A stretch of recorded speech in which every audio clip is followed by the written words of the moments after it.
Hello everyone, Alistar here. Today we are going to be taking a little break from the Spooktober festivities and play a game that all the fellow kids are considering to be the best game ever. It is what sustains their livelihood and leads them down a life of maxing out their parents' credit cards behind closed doors. I am, of course, talking about Fortnite. Since I took a blood oath to play every battle royale game out there, regardless of whether I like all of them or not, there is no point in delaying the inevitable any further, and so we are going to be playing this worldwide phenomenon for your entertainment pleasure. But before we start, I would like to take this moment to talk about something very important.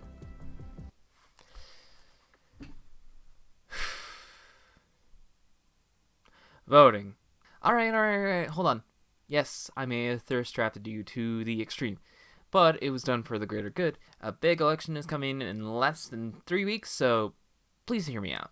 And if my nephews are watching this video, they might want to hear this too, since they will also have to exercise their right to vote once they turn 18. And for those of you who are international viewers, I guess you can leave or stay if you want. I mean, this only really pertains to the US, and I can only imagine how nice having leaders like Trudeau and Macron and Merkel are. So, yeah. Anyways, we are being tasked with electing our President of the United States and deciding on who will lead this nation for the next 40 years. Since this election doesn't come around that often, it is absolutely paramount that you vote if you are of eligible age. As a nation of democracy, voting is an unalienable right and privilege that every American citizen is granted. Many people have fought for their right to vote throughout this country's short history, whether it was Susan B. Anthony leading the charge for women's voting rights in the late 19th century, or African Americans who fought for their rights after they were emancipated from Civil War slavery. So to not exercise this right that has been given by those who fought for it greatly diminishes their movements, and therefore I strongly implore you to participate in the voting process when the time comes. Now you might be wondering which candidate you should vote for, and while the simple answer may be to go with whoever your folks choose, remember, this is your vote. Read and follow closely on which platforms each candidate is campaigning for, what policies they seek to bring to the table, and what their plans are for when they are elected president. Make sure that what your vision of the country closely resembles the candidate's vision as president, and cast your ballot based on that. Additionally, this year is especially different because of the ongoing COVID-19 pandemic. Polling locations within your city or county may be limited in order to reduce exposure, but will most likely lead to large groups of voters waiting in line for long hours to cast their ballot, especially on election day. So if possible, I would recommend that you look into whether your state or city has an early voting period to avoid getting caught in the election day turnout. And if early in-person voting isn't in the cards, please remember to wear a mask that covers your mouth and nose, wash or sanitize your hands regularly, and keep a good 6 feet of social distancing if possible. Voting may be important, but above all else, I want everyone to be safe and healthy while doing so. But what if you don't want to vote in person at all, so you can keep yourself and everyone safe and healthy? Well, there is an alternative to that, and it's called mail-in voting or absentee voting. A mail-in ballot that will be delivered to you via mail, as shown by my wife's ballot that came this week. I'm still kind of waiting on mine. But once you filled this out, you can drop it off in designated ballot drop boxes.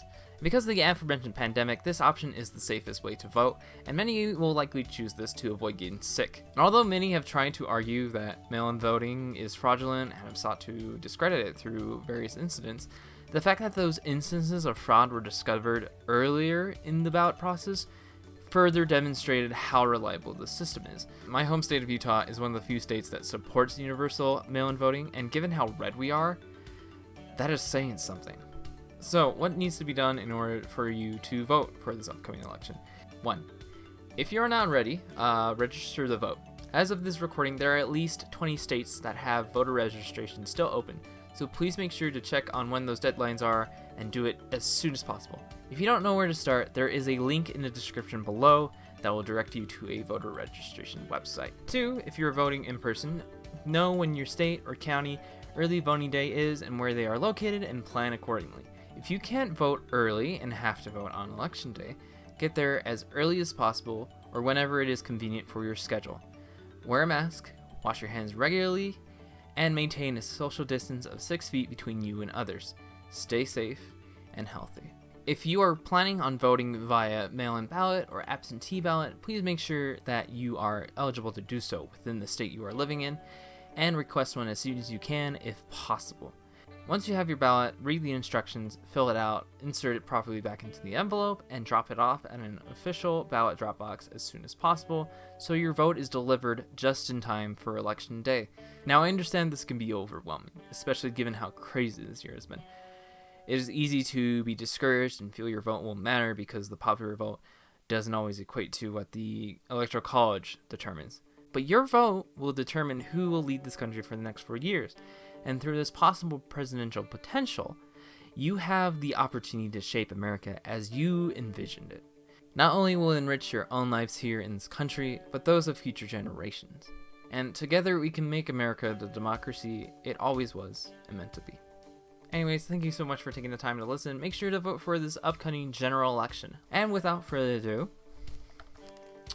we are going to play Fortnite on my iPhone. Wait, it says this game is no longer available in the App Store.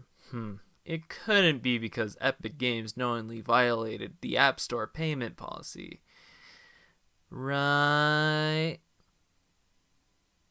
Whatever. I'm not a huge fan of Fortnite anyway, so I've got nothing to do with this.